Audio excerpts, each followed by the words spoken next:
संसार एक भयानक समुद्र है, भव सागर है, और इस सागर में हे दीनानाथ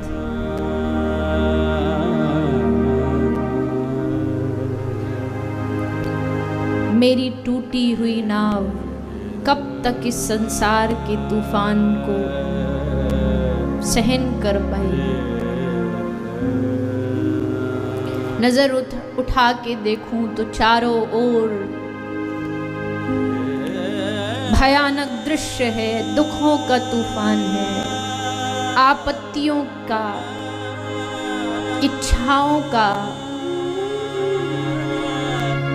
सागर मुझे अपने में डुबाता चला जा रहा है,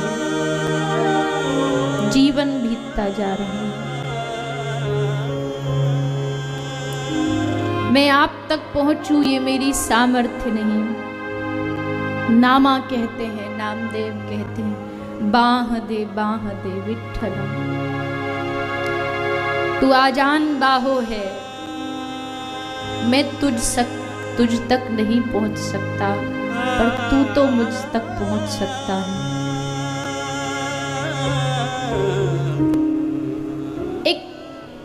एक सहारा ही तो देना है, एक बाह ही तो देनी है।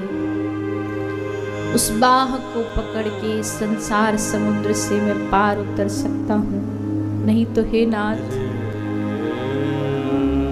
मैं डूब जाऊं। हजारों जन्म व्यर्थ गए हैं, ये जन्म भी व्यर्थ चला जाए। हजारों जन्मों में कभी पशु बने, कभी पक्षी बने, कभी तुमसे प्रेम नहीं हुआ, कभी जाना नहीं कौन हो तुम।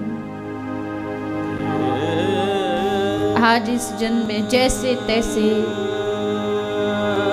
आपकी कृपा से सत्संग मिला, भगवत जनों का संग मिला।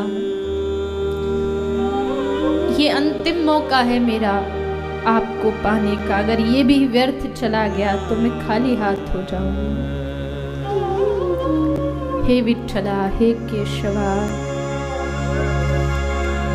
पार उतार दो इस भव सागर से। और कुछ नहीं चाहिए मुझे, कोई संपत्ति नहीं चाहिए।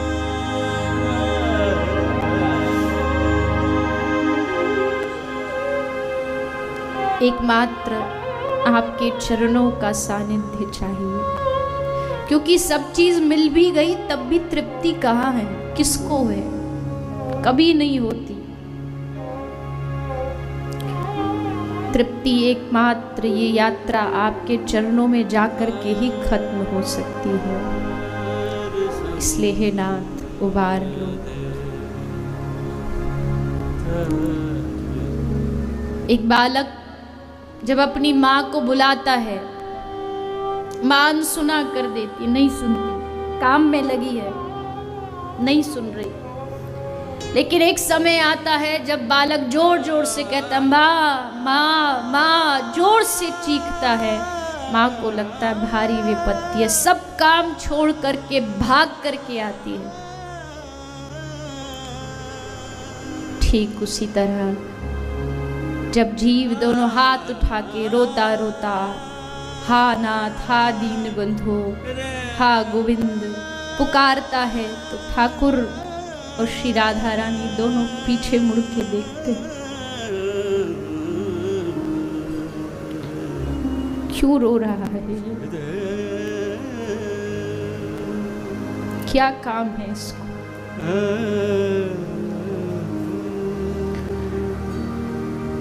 कोई कहता है भगवान मिलते नहीं, कोई कहता है भगवान दर्शन नहीं देते, और हम ब्रज के लोग कहते हैं ना भी मिले तो कौन सी बड़ी बात है, हम पूरा जीवन रोते रहेंगे और उसको मनाते रहेंगे, क्योंकि उसको पुकारने में जो आनंद है वो मिलने में भी नहीं है।